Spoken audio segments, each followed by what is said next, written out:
2001's Grand Theft Auto 3, Liberty City was home to several warring criminal factions, and save for the LCPD, the Mafia was almost certainly the city's largest employer. 7 years later, that's still true, but the Liberty City that you explore in Grand Theft Auto 4 is barely recognizable as the same place, and it's a lot bigger.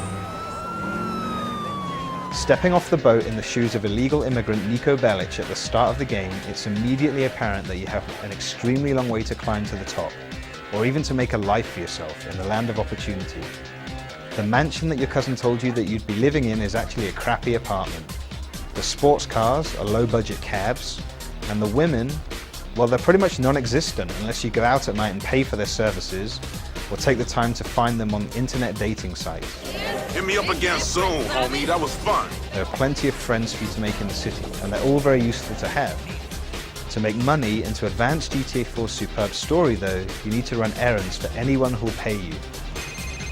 Niko's skill set is somewhat limited, given that his only trade is killing.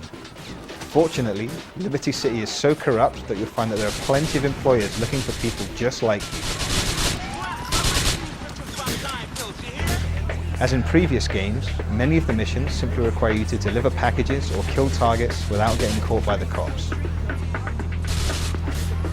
There are some more interesting ones sprinkled throughout the proceedings though, like taking part in a bank heist, getting dressed up for a job interview, or stealing a truck by getting up onto its roof and trying to hold on as it races around the city. This heroin is cursed! You don't fucking want it!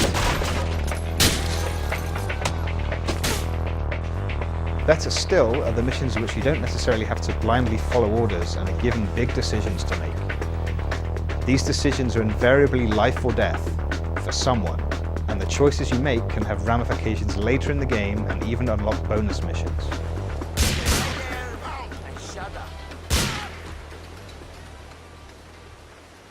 Stay the fuck away from me. The vast majority of missions in GTA 4 require you at some point to drive through the city to do battle with enemies on foot or both. In previous GTA games, the on-foot missions have suffered from some poor controls, but in GTA 4 these have largely been addressed. Niko is a far more agile protagonist than any of his predecessors. He can climb fences and scale walls, he can shimmy along ledges, and crucially, he can take cover behind objects, in much the same way that characters in games like Gears of War and Uncharted Drake's Fortune can. This new ability makes a lot of the missions involving on-foot gunplay much easier than those in previous games, but they're still just as satisfying.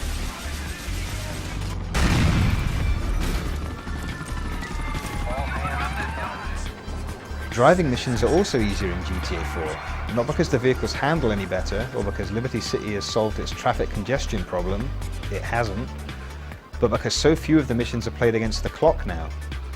The police are also much easier to escape from now, because your on-screen radar shows you both the area that they're looking for you in and the locations of individual patrol cars and cops.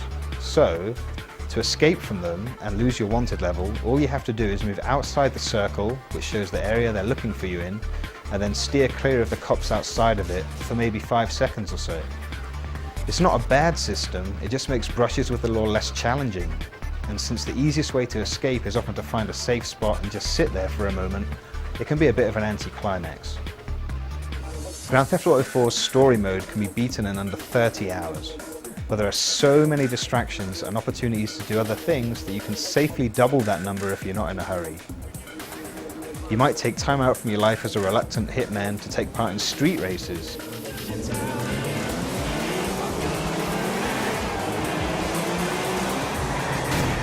Or to steal cars for a friend with a penchant for rides that he can't afford. You might even choose to do some police work by stealing a cop car and using its computer to locate crimes in progress or Liberty City's most wanted. There are no similar missions for ambulances or fire trucks this time around, but the police missions were always more fun than those anyway. There are plenty of opportunities for rest and relaxation in Liberty City as well. You can take in some genuinely funny acts, including some big names at cabaret and comedy clubs. You can pay for a private dance at the strip club. You can go drinking, and you get the idea. There's a lot to do.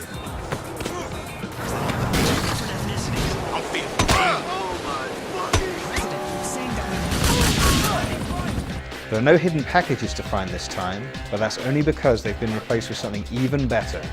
200 pigeons, or flying rats, in need of extermination.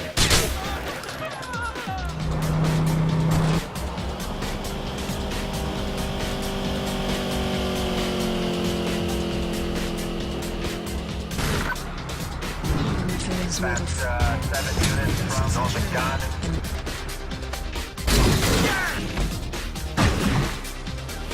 This is nonsense. Interactive minigames are also a good way to take a break and make new friends. You can go 10-pin bowling, you can play pool, and you can play darts. Nico has little trouble making friends, and as you play through the story mode, you'll realize why. He's a likable guy. Are you alright? Too much bullshark testosterone up the ass? Fuck you! Sure, he's a killer for hire, but he's an interesting character with a troubled past, and like all of the key characters in GTA 4, he benefits from impressive motion capture and superbly expressive facial animation. I need to talk! You're making a big mistake, motherfucker! Like Liberty City itself, Nico is no oil painting, but the fact that GTA 4's visuals are a little rough around the edges is easy to overlook when you consider the sheer scale of the environment that you're playing in and how much stuff is going on there. The best way to take in the sights of Liberty City, incidentally, is either to just walk around or to leave the driving to someone else. Cab rides and helicopter tours really show off the city at its best, especially if you switch to the cinematic camera option while you watch them. For sure. Alright, listen, man. Alright, listen, me and my ice-cold friend Nico gotta borrow your car. Perhaps the most exciting new feature of Grand Theft Auto 4 is online multiplayer. There are over a dozen different modes to choose from, including everything from death matches and car races, through to co-op missions, turf wars, and team-based cops versus crooks games. The quality of these modes varies quite considerably, but what makes them all so impressive is that you have the option to play them either in a confined area of the city or across the entire map. All of the modes offer a huge list of customization options, and if you're playing with the right group of people, there's no reason why you shouldn't have a good time with all of them. Interestingly, your score in multiplayer games is measured not in kills, but in dollars. You're rewarded money every time you kill someone, but to really reap the rewards, you need to loot their corpse. Which means it's a lot harder to win games as a sniper on a rooftop than it is if you're running and gunning down on the ground.